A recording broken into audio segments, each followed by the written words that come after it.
کیا ماؤں نے لال جنے تھے؟ کیا دھرتی نے انسان دیکھے تھے؟ آج تک دنیا ایسا بادشاہ نہ دکھا سکی جو 22 لاکھ مربع میل پہ حکومت کر کے مسجد میں جھاڑو دے رہا ہو، جو 22 لاکھ مربع میل پر حکومت کر کے پانی کی مشق کندھے پہ اٹھا کے بیوہ عورتوں کے گھر میں گھڑوں میں پانی بھرنے جا رہا ہو۔ امیر المومنین کہاں جا رہے ہو؟ فلاں اماں کے گھڑے میں پانی بھرنے جا رہا ہوں، فلاں کے گھر میں پانی بھرنے جا رہا ہوں۔ 22 لاکھ مربع میل پہ حکومت کر کے دھرتی نے ایسا بادشاہ نہیں دیکھا جو اونٹ چراتا پھر رہا ہو، اور جو بیت المال کا اونٹ گم ہوا، چولے کو باندھا اور دوڑ لگائی، آگے احنف بن قیس ملے، ارے کہاں جا رہے ہو امیر المومنین؟ کہ تو بھی آجا، بیت المال کا اونٹ گم ہو گیا ہے، مل کے تلاش کریں۔ پتہ نہیں کتنے مسلمانوں کا اس میں حصہ ہے۔ دھرتی ایسا بادشاہ نہ دکھا سکے گی، نہ دکھا سکے گی، کوئی ایسا آیا ہی نہیں ہے کہ جو اتنی بڑی سلطنت کا مالک ہو اور کیکر کے درخت کے نیچے بغیر پہروں کے سو رہا ہو۔ یہ ہمارے چھوٹے چھوٹے حکمران، ووٹوں کے ذریعے سے کرسیوں پر بیٹھنے والے، ان بے وقوفوں کے آگے بھی پہرے، پیچھے بھی پہرے، دائیں بھی پہرے، بائیں بھی پہرے، اوپر بھی پہرے، ان کی گاڑیاں بھی بلٹ پروف، یہ پھر بھی ڈرتے ڈرتے جا رہے کہ انہوں نے ظلم کیا، یہ اپنی ذات میں خوف زدہ ہو گئے۔ عمر نے اپنے نام کے ساتھ فاروق کا لقب آپ نے کہا عمر فرق بین الحق والباطل، عمر وہ عمر ہے جس نے حق اور باطل میں فرق کر کے دکھا دیا، اس لیے یہ فاروق ہے، اس نے حق اور باطل میں فرق کر کے دکھایا، یہ فاروق ہے۔ حسن بصری فرمایا کرتے تھے اپنی محفلوں کو عمر کے ذکر سے سجاؤ۔ حضرت عائشہ فرمایا کرتی تھیں عمر کے تذکرے کیا کرو کہ جب عمر کا تذکرہ ہوتا ہے تو عدل کا تذکرہ ہوتا ہے، جب عدل کا تذکرہ ہوتا ہے تو اللہ کا تذکرہ ہوتا ہے۔ کہ ہم عائشہ رضی اللہ تعالیٰ عنہا فرمایا کرتی تھیں اتنے بڑی سلطنت پر حکومت کرنے کے بعد اللہ کی راہ میں جانے والے مجاہدین کے گھر گیا کھڑا ہوا ہے، دروازے پہ دستک دے رہا ہے، بیٹی کوئی بازار سے سودا لینا ہو تو مجھے بتاؤ، تیرے گھر والا تو اللہ کی راہ میں ہے، میں تمہارے گھر کا سودا لے آؤں، کیا کیا چیز چاہیے؟ تم نے اپنے خامند کو خط لکھنا ہوگا، تم تو لکھنا نہیں جانتی، مجھے بتاؤ میں تیرے خامند کو تیری طرف سے خط لکھوں۔ اماں تیرا بیٹا اللہ کی راہ میں گیا ہوا ہے، مجھے بتا میں تیرے بیٹے کے نام تیری طرف سے خط لکھوں۔ اتنی بڑی جس کے سامنے قیصر اور کسرا زیر و زبر ہو گئے، کج کلا، وہ زمین میں جا کے تہ خاک میں وہ سارے ہیرے لال جواہر، وہ زمین میں لوٹ پوٹ کرنے والا، کسرا کے تخت کو توڑنے والا اور روم کی طاقت کو توڑنے والا، آل ساسان کی طاقت کو توڑنے والا اور نوشیروان کے خزانے مدینے میں لانے والا اور خسرو پرویز کے خزانے مدینے میں لانے والا اور رومت الکبرا کے خزانے مدینے میں لانے والا خود اپنے کرتے میں 14 پیوند لے کے چل رہا ہے۔ 14 پیوند کے ساتھ کرتا ہے، مہینے میں 1 دن گوشت کھاتے تھے، وہ روٹی کھاتے تھے کہ عام آدمی حلق کے نیچے نہیں لے جا سکتا تھا۔ ہے سال کی ابتدا اس شخص کی شہادت سے ہوتی ہے جس کو اللہ نے وہ عزت دی۔ آپ نے کہا میرے 2 وزیر آسمان میں، 2 وزیر زمین میں، آسمان پہ جبریل اور میکائیل میرے وزیر ہیں، زمین پر ابو بکر اور عمر میرے وزیر ہیں۔ آپ فرمایا کرتے تھے ابو بکر عمر اگر کسی بات پہ جمع ہو جائیں تو میں ان کے مشورے کے خلاف کبھی نہ کروں گا۔ ابو بکر تیری مثال ابراہیم کی ہے، عمر تیری مثال نوح علیہ السلام کی ہے، ابو بکر تیری مثال عیسیٰ علیہ السلام کی ہے، عمر تیری مثال موسیٰ علیہ السلام کی ہے۔ آپ مسجد میں آئے، آپ کے دائیں طرف ابو بکر تھے، بائیں طرف عمر تھے، آپ اندر آئے اور کہا دیکھو اسی طرح قیامت کے دن ہم اٹھیں گے کہ میرے دائیں طرف ابو بکر ہوگا، میرے بائیں طرف عمر ہوگا اور ہم ہاتھوں میں ہاتھ دیے ہوئے اٹھائے جائیں گے۔ اور ایک حدیث میں آتا ہے اور میرے قدموں سے بلال کو اٹھایا جائے گا جو نکلتے ہی اذان دے گا، جس کے اسلام لانے نے اسلام کو اونچا کیا، جس کے اسلام لانے نے باطل کو پست کیا، جن راہوں سے عمر گزر جائے شیطان وہ راہیں چھوڑ دیتا تھا۔ عرفات کا میدان تھا، 1.25 لاکھ مقدس ہستیاں سامنے ہیں۔ میرے نبی نے فرمایا اس وقت میرا اللہ میرے سب صحابہ پہ فخر کر رہا ہے اور عمر بن خطاب پہ خاص طور پہ فخر کر رہا ہے، خاص طور پہ فخر ہو رہا ہے، عمر بن خطاب پہ خاص طور پہ فخر ہو رہا ہے۔ میرے بعد کوئی نبی ہوتا عمر ہوتا۔ عمر، میں نے رات جنت میں محل دیکھا، ایک اینٹ موتی کی، ایک یاقوت کی، ایک زمرد کی۔ میں نے پوچھا یہ کس کا ہے؟ کہا گیا ایک قریشی کا ہے۔ میں کہا میں قریشی ہوں، اتنا خوبصورت محل ہے، میرا ہی ہوگا۔ جب جانے لگا تو فرشتے نے کہا یہ آپ کے غلام عمر بن خطاب کا ہے۔ وہ کیا مبارک لوگ ہیں کہ جنہیں نبی کے گھر میں قبر نصیب ہو، ایک طرف ایک ساتھی، ایک طرف دوسرا ساتھی، جن کو نبی کے دو پہلوؤں میں جگہ ملی ہو۔ وہ کیسی عظیم ہستیاں، اتنی بڑی سلطنت کا مالک اور اتنے بڑے عدل کی نشانی بن کر مدینے میں مسجد میں بیٹھے رو رہے ہیں۔ امیر المومنین کیوں رو رہے ہو؟ کہا دجلہ کے کنارے کتا بھی پیاسا مر گیا تو پوچھ تو عمر کی ہوگی، فرات کے کنارے کتا بھی پیاسا مر گیا تو پوچھ تو عمر کی ہوگی۔ راتوں کو پہرے دیے جا رہے ہیں، راتوں کو خبرگیری کی جا رہی ہے۔ مدینے کے باہر ایک خیمہ ملتا ہے، چند بچے ملتے ہیں جو رو رہے ہیں۔ ایک عورت ہانڈی چڑھا کے ڈوئی پھیر رہی ہے۔ پوچھتے ہیں بہن یہ بچے کیوں رو رہے ہیں؟ کہ یہ بھوک سے رو رہے ہیں۔ ہانڈی میں کیا ہے؟ پانی، کچھ بھی نہیں۔ کیوں چڑھایا ہوا ہے؟ بہلانے کے لیے، سو جائیں گے روتے روتے۔ میرا اور عمر کا اللہ کے ہاں فیصلہ ہوگا۔ تو عمر کی ہچکیاں بن گئیں کہ عمر کو بہن تیرے حال کی کیا خبر؟ کہ پھر ہمارا بادشاہ کیوں بنا ہے؟ اگر ہمارے حال کی خبر نہیں لیتا تو ہمارا خلیفہ کیوں بنا ہے؟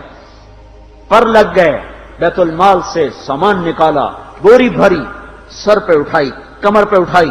غلام اسلم نے کہا میں اٹھاؤں؟ کہ قیامت کے دن بھی میرا وزن تو اٹھائے گا۔ اسی طرح بھاگے ہوئے آئے، پنیر نکالا، آٹا نکالا، گھی نکالا، شہد نکالا، ڈال کے ہانڈی میں نیچے آگ، خود دھواں، گیلی لکڑیوں میں پھونکے مار مار مار آگ جلائی، حلوہ تیار کیا، پھر پلیٹوں میں ڈال ڈال کے بچوں کو کھلایا۔ وہ عورت کہنے لگی کاش عمر کی بجائے تو خلیفہ ہوتا۔ تو یہ نہیں کہا کہ میں ہی عمر ہوں، میں ہی عمر ہوں۔ فرمایا جب کل تو امیر المومنین سے ملے گی تو مجھے بھی وہیں دیکھ لے گی، مجھے بھی وہیں پا لے گی۔ پھر وہاں بیٹھ کے دیکھتے رہے، اٹھ کے چل دیے۔ بچے ہنسنے لگے، کھیلنے لگے تو اپنے غلام سے فرمایا میں نے انہیں روتا دیکھا تھا، میرا جی چاہا میں انہیں ہنستا بھی دیکھوں۔ 22 لاکھ مربع میل پہ اسلام پھیلا کر حکومت اس سے بھی بڑے علاقے میں لوگوں نے کی۔ چنگیز نے اس سے زیادہ فتوحات کی، محمود غزنوی نے اس سے زیادہ کی، سکندر تیمور نے اس سے زیادہ کی۔ پر فتوحات کر کے یوں خدمت کر رہا ہو، پانی بھر رہا ہو، اونٹ چرا رہا ہو، امامت کرا رہا ہو، 14 پیوند لگے کپڑوں کے ساتھ خلافت کے تخت پر بیٹھا ہوا ہو، یہ دھرتی میں پھر کوئی نہیں آئے گا۔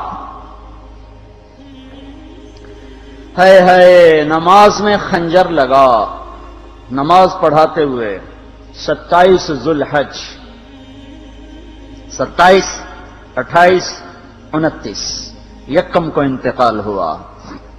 یکم محرم موت کے آثار گہرے نظر آئے۔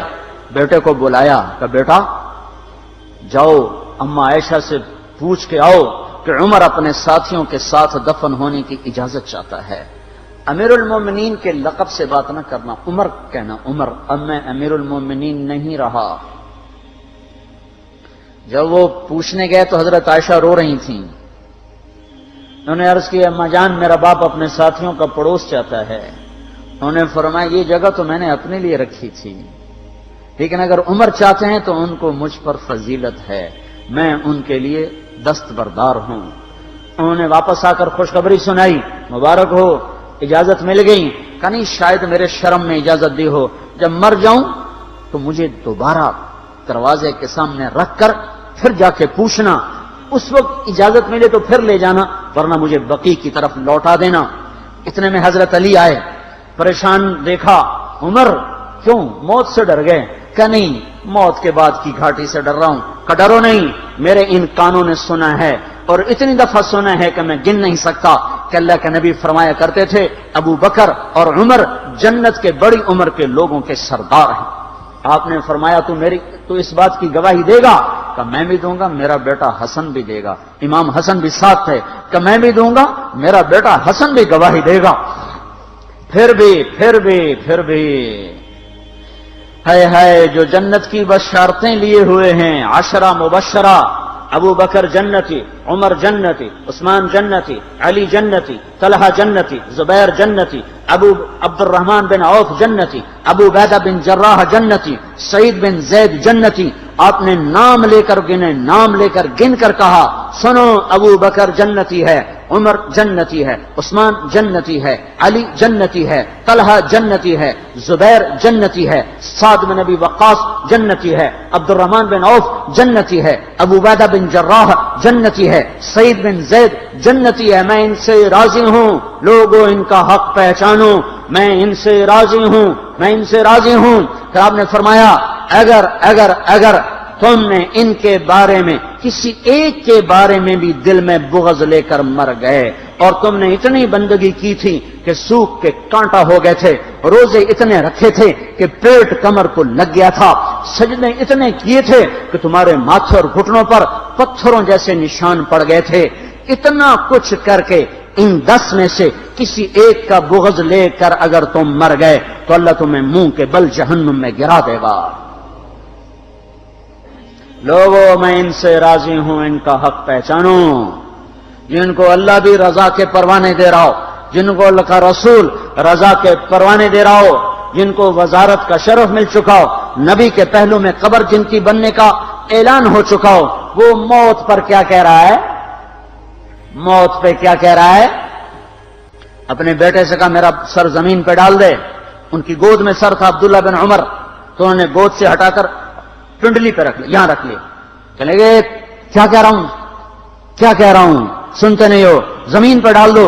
تو انہوں نے زمین پہ ڈالا تو اپنے چہرے کو مٹی میں رکھ دیا اور ایسے ملنے لگے اور کہنے لگے، اے میرے رب، اگر تو نے عمر کو معاف نہ کیا تو عمر ہلاک ہو جائے۔